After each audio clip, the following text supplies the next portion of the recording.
PM Modi की लोकप्रियता के आगे कांग्रेस की एक नहीं चल रही है। कांग्रेस के नेता राहुल गांधी का सभी मुद्दा एक एक कर फ्लॉप साबित हो रहा है, जिससे कांग्रेस के लोग अब जो कर रहे हैं उससे आप चौंक जाएंगे।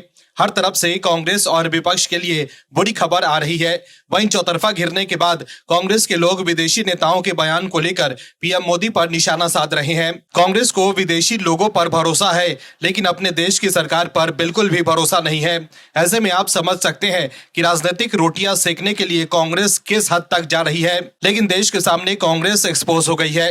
वहीं सुप्रीम कोर्ट से भी विपक्षी दल को झटका लगा है। आगे आपको बताएंगे उसके बारे में कि सुप्रीम कोर्ट से क्या झटका लगा है। उससे पहले आपको बता दें कि अमेरिकी राष्ट्रपति डोनाल्ड ट्रंप की ओर से हालिया समय में भारत के संबंध में किए गए दावों को लेकर कांग्रेस ने पीएम मोदी पर तंज कसा है। पार्टी की तरफ से कहा गया है कि हर बार अमेरिकी राष्ट्रपति डोनाल्ड ट्रंप ये दावा करते हैं कि उन्होंने ऑपरेशन सिंदूर रोक दिया, भारत रूस से तेल आयात घटा देगा, तब प्रधानमंत्री अचानक मौनी बाबा बन जाते हैं। कांग्रेस के संचार प्रभारी जयराम रमेश ने एक्स पर लिखा है कि राष्ट्रपति ट्रंप ने एक बार फिर दावा किया है कि उनके अच्छे दोस्त ने उन्हें भरोसा दिलाया है कि भारत रूस से तेल आयात कम करेगा। जयराम रमेश ने कहा कि लेकिन जब ट्रंप कहते हैं कि उन्होंने ऑपरेशन सिंदूर रोका, या अब वो ये कह रहे हैं कि भारत रूस से तेल आयात घटाएगा, तो वो अच्छे दोस्त मौनी बाबा बन जाते हैं। वहीं जयराम रमेश के अलावा कांग्रेस आईटी सेल की प्रमुख सुप्रिया श्रीनेत ने भी एक्स पर ट्रंप का वीडियो शेयर कर लिखा है कि भारत अब रूस से तेल नहीं खरीदेगा, डोनाल्ड ट्रंप। सुप्रिया श्रीनेत ने आगे लिखा है कि मोदी जी सीज फायर से लेकर तेल खरीदना अब भारत की नीतियां अमेरिका बना रहा है, मोदी है तो मुमकिन है। दर्शकों, कांग्रेस ट्रंप के बयान के सहारे मोदी सरकार पर निशाना साध रही है, लेकिन ट्रंप के इस दावे पर तुरंत स्पष्टीकरण की जरूरत थी और विदेश मंत्रालय ने ऐसा किया भी। लेकिन कांग्रेस को अपनी सरकार पर कहां ही भरोसा है। विदेश मंत्रालय ने कहा है कि भारत की तेल आयात नीति पूरी तरह से भारतीय उपभोक्ताओं के हितों को ध्यान में रखकर बनाई जाती है। मतलब साफ है कि पीएम मोदी के नेतृत्व में भारत किसी के भी आगे झुकने वाला नहीं है, लेकिन कांग्रेस के लोग जबरदस्ती इसे मुद्दा बना रहे हैं। हालांकि हाल ही में कांग्रेस के नेता पी चिदम्बरम ने खुलासा किया था कि 26/11 मुंबई हमले के बाद कैसे कांग्रेस ने अमेरिका के दबाव के आगे सरेंडर कर दिया था। दर्शकों, कांग्रेस जो भी आरोप लगाए, लेकिन आप दर्शकों को अगर पीएम मोदी पर भरोसा है और आप मानते हैं कि पीएम मोदी किसी के सामने झुकने वाले नहीं है, जबकि आज दुनिया के तमाम बड़े नेता पीएम मोदी के सामने नतमस्तक रहते हैं, तो कमेंट में यस और पीएम मोदी जरूर लिखिए, ताकि विपक्ष को साफ संदेश जाए कि जनता पीएम मोदी के साथ है। इस खबर में आगे आपको बताएंगे सब कुछ डिटेल में, तो बने रहिए हमारे साथ अंत तक और देखिए हमारी ये खास रिपोर्ट। साथ ही आप दर्शकों से विनम्र निवेदन है कि अगर अब तक आपने चैनल को सब्सक्राइब नहीं किया है तो अभी कर लीजिए। दर्शकों, एक वायरल वीडियो की वजह से राहुल गांधी सवालों के घेरे में आ गए हैं। राहुल गांधी के यूपी के फतेहपुर दौरे को लेकर विवाद शुरू हो गया है। दरअसल राहुल गांधी शुक्रवार को कानपुर के चेकरी एयरपोर्ट से हरिओम वाल्मीकि के परिवार से मिलने फतेहपुर पहुंचे थे, लेकिन अब दावा किया जा रहा है कि जिस गाड़ी से राहुल गांधी फतेहपुर पहुंचे थे वो बसपा नेता पिंटू सेंगर की हत्या के एक आरोपित वीरेंद्र पाल की थी। सोशल मीडिया पर राहुल गांधी की इस यात्रा के कई वीडियो भी सामने आ गए हैं, जिसमें वो सफेद रंग की यूपी नंबर वाली इनोवा कार से यात्रा करते नजर आ रहे हैं। दावा किया जा रहा है कि ये कार वीरेंद्र पाल के नाम पर रजिस्टर्ड है। वहीं जब इस वायरल वीडियो पर हंगामा हुआ तो कांग्रेस नेताओं ने अपनी सफाई दी। कांग्रेस के जिला अध्यक्ष ग्रामीण संदीप शुक्ला ने दावा किया कि राहुल गांधी के काफिले की ये गाड़ी एक ट्रेवल एजेंसी के माध्यम से बुक की गई थी। शुक्ला ने कहा कि गाड़ी ट्रेवल एजेंसी से मंगाई गई थी, मुझे नहीं पता कि ये किसकी थी। उन्होंने ये भी बताया कि इस दौरे के लिए कुल 3 गाड़ियां बुक की गई थी और उन्हें ये जानकारी नहीं थी कि ये इनोवा गाड़ी कैसे मुहैया कराई गई। वहीं विवाद बढ़ने के बाद पुलिस और लोकल इंटेलिजेंस यूनिट ने मामले की जांच शुरू कर दी है। वो ये पता लगा रहे हैं कि वीरेंद्र पाल की गाड़ी राहुल गांधी के दौरे के लिए कैसे बुक की गई और किस ट्रेवल एजेंसी के माध्यम से ये मुहैया कराई गई। वहीं बिहार विधानसभा चुनाव 2025 के लिए सारण जिले की मढ़ौरा सीट पर बड़ा उलटफेर हुआ है। लोजपा रामविलास की प्रत्याशी और भोजपुरी अभिनेत्री सीमा सिंह समेत 4 उम्मीदवारों के नामांकन पत्र तकनीकी त्रुटियों के कारण रद्द कर दिए गए हैं। एनडीए खेमे के लिए इसे झटका माना जा रहा है, जिससे अब यह मुकाबला मुख्य रूप से आरजेडी और जनसुराज के बीच हो सकता है। वहीं दर्शकों, आपको बता दें कि इसी तरह लोकसभा चुनाव के दौरान कांग्रेस के उम्मीदवार का नामांकन पत्र तकनीकी गलतियों की वजह से रद्द हो गया था, जिसके बाद विपक्ष के लोग इसे तानाशाही बता रहे थे और लोकतंत्र पर खतरा बता रहे थे। लेकिन अब एनडीए कैंडिडेट का नामांकन पत्र रद्द हुआ है तो विपक्ष ने चुप्पी साध ली है। वहीं अगर कांग्रेस और आरजेडी के किसी कैंडिडेट का नामांकन रद्द हुआ होता तो अभी विपक्ष के लोग ये कहते कि देश में लोकतंत्र खत्म हो गया है। बीजेपी चुनाव आयोग के साथ मिलकर ये सब करवा रही है। राहुल गांधी भी इसे मुद्दा बनाकर चुनाव आयोग और बीजेपी पर निशाना साधने लगते और वोट चोरी के कथित आरोप को बढ़ा चढ़ाकर पेश करते। कांग्रेस के नेता समझ ही नहीं पा रहे हैं कि किस मुद्दे के सहारे सियासी जमीन मजबूत करें, क्योंकि हर मुद्दे पर वो बैकफुट पर आ जाते हैं। कांग्रेस लगातार राहुल गांधी को लॉन्च करने की कोशिश कर रही है, लेकिन हर बार उनकी सियासी लॉन्चिंग फेल हो जा रही है। पीएम मोदी ने कांग्रेस और विपक्ष को मुद्दा विहीन कर दिया है। विपक्ष के पास कोई मुद्दा ही नहीं बचा है जिसके सहारे वो अपनी राजनीति चमका सके। इसके बाद वो जबरदस्ती मुद्दे की तलाश में रहते हैं और इसी वजह से कांग्रेस आईटी सेल की प्रमुख सुप्रिया श्रीनेत ने बीजेपी के एक वरिष्ठ नेता पर आरोप लगाया था, लेकिन अब बीजेपी नेता ने सबूत के साथ पलटवार किया है, जिससे राहुल गांधी घिर गए हैं। दर्शकों, एक बार फिर कांग्रेस ने खुद ही अपनी भद्द पिटवा ली है।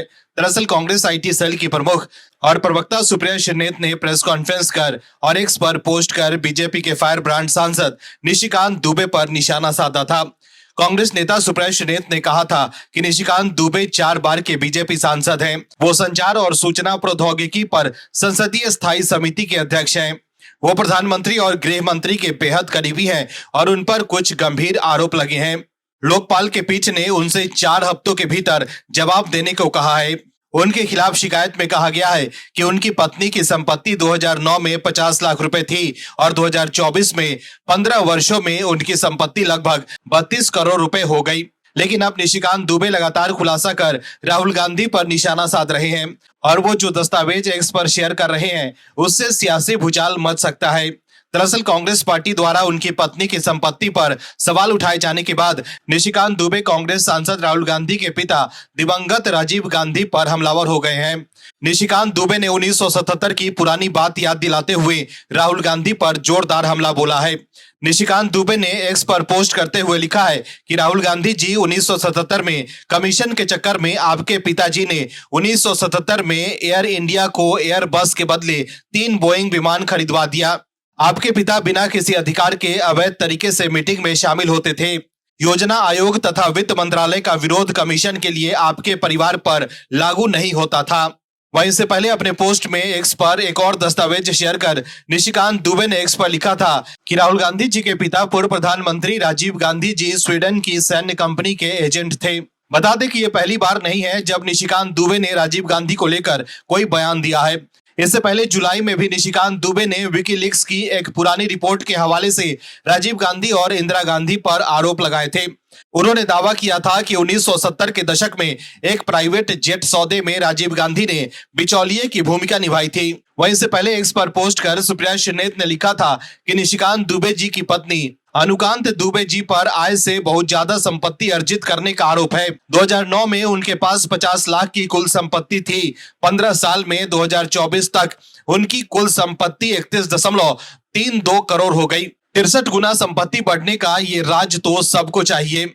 वहीं सुप्रिया श्रीनेत के इस आरोप के बाद निशिकांत दुबे गांधी परिवार और राहुल गांधी के पीछे पड़ गए हैं। वो लगातार खुलासे कर रहे हैं और एक्स पर दस्तावेज शेयर कर रहे हैं। अब सवाल है कि कांग्रेस के लोग निशिकांत दुबे के आरोप पर क्या जवाब देंगे। क्या सुप्रिया श्रीनेत इस पर कुछ बोलेंगी या चुप्पी साध लेंगी। लेकिन इतना तो तय है कि निशिकांत दुबे से पंगा लेकर कांग्रेस ने शायद बड़ी गलती कर दी है, क्योंकि पहले से ही निशिकांत दुबे राहुल गांधी और गांधी परिवार पर निशाना साध रहे थे। वहीं अब दुबे जी और हमलावर हो गए हैं, जिससे कांग्रेस घिर गई है। विपक्ष के चहीते वकील कपिल सिब्बल और अभिषेक मनु सिंघवी बात बात पर विपक्ष की तरफ से सुप्रीम कोर्ट पहुंच जाते हैं, लेकिन अब सुप्रीम कोर्ट से विपक्ष को झटका भी लग रहा है। हाल ही के दिनों में हम सब देख चुके हैं कि मोदी सरकार के वक्फ कानून से लेकर चुनाव आयोग के एसआईआर जैसे तमाम मुद्दों पर कपिल सिब्बल और अभिषेक मनु सिंघवी ने सुप्रीम कोर्ट में विपक्ष का पक्ष रखा है। वहीं अब एक और मामले को लेकर विपक्ष ने सुप्रीम कोर्ट का दरवाजा खटखटाया था, लेकिन राष्ट्रपति द्रौपदी मुर्मू ने भी मोर्चा संभाला, जिसके बाद विपक्ष चारों खाने चित हो गया और सुप्रीम कोर्ट ने भी माना कि राष्ट्रपति के सामने उसकी नहीं चल सकती है। दर्शकों, केंद्र में मोदी सरकार बनने के बाद हमने एक पैटर्न देखा है कि विपक्ष के लोग हर मुद्दे पर सुप्रीम कोर्ट का दरवाजा खटखटाने लगते हैं। हालांकि वो अलग बात है कि कपिल सिब्बल और अभिषेक मनु सिंघवी के होते हुए भी राहुल गांधी वोट चोरी के अपने आरोप के खिलाफ सुप्रीम कोर्ट नहीं जा रहे।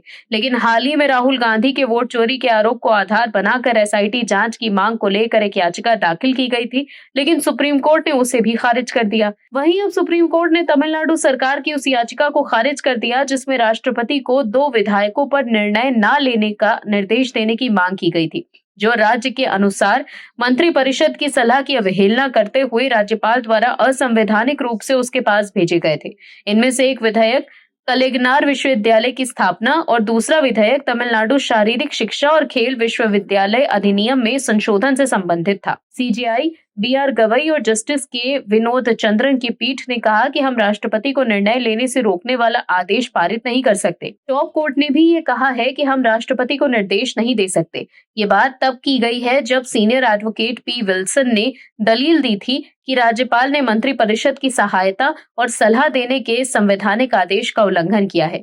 राज्यपाल के फैसलों को चुनौती देने वाली तमिलनाडु सरकार की 2 रिट याचिकाओं पर सुनवाई स्थगित करते हुए बेंच ने कहा है कि स्पष्ट तस्वीर पाने के लिए आपको ज्यादा से ज्यादा 4 सप्ताह का इंतजार करना होगा। चीफ जस्टिस की अगुवाई वाली 5 जजों की बेंच ने 11 सितंबर को राष्ट्रपति के संदर्भ पर अपना फैसला सुरक्षित रख लिया था। इसमें राज्य विधानसभा की तरफ से पारित विधेयकों को मंजूरी देने या न देने के लिए राष्ट्रपति और उपराज्यपालों के लिए समय सीमा तय करने के सुप्रीम कोर्ट के अधिकार क्षेत्र पर सवाल उठाया गया था। चूंकि चीफ जस्टिस गवई 24 नवंबर को रिटायर हो रहे हैं, इसीलिए 5 जजों की बेंच को उससे पहले फैसला सुनाना होगा। वहीं तमिलनाडु की ओर से पेश सीनियर एडवोकेट अभिषेक मनु सिंघवी और मुकुल रोहतगी ने कहा है कि राज्यपाल विधेयकों की धारा पर धारा जांच करते ये घोषित नहीं कर सकते कि वो केंद्रीय कानूनों के विरुद्ध हैं और उन्हें राष्ट्रपति के पास भेज सकते हैं।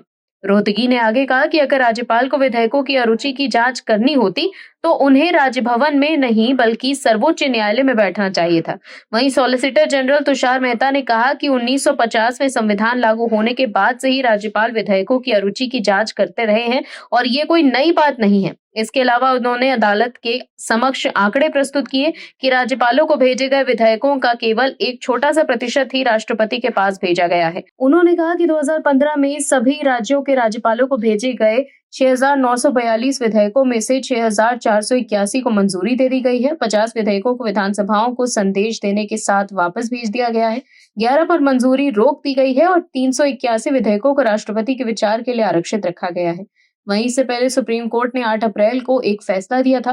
तमिलनाडु के राज्यपाल मामले में सुनवाई के दौरान शीर्ष अदालत ने कहा था कि राज्यपाल विधेयकों को अनिश्चितकालीन तक रोक नहीं सकते। इसके बाद राष्ट्रपति द्रौपदी मुर्मू ने कड़ी प्रतिक्रिया जताते हुए सर्वोच्च अदालत से 14 सवाल पूछे थे। राष्ट्रपति द्रौपदी मुर्मू ने सुप्रीम कोर्ट से जो 14 सवाल पूछे थे वो राज्यपाल और राष्ट्रपति की शक्तियों से जुड़े हैं। आप दर्शकों से विनम्र निवेदन है कि चैनल को सब्सक्राइब जरूर करें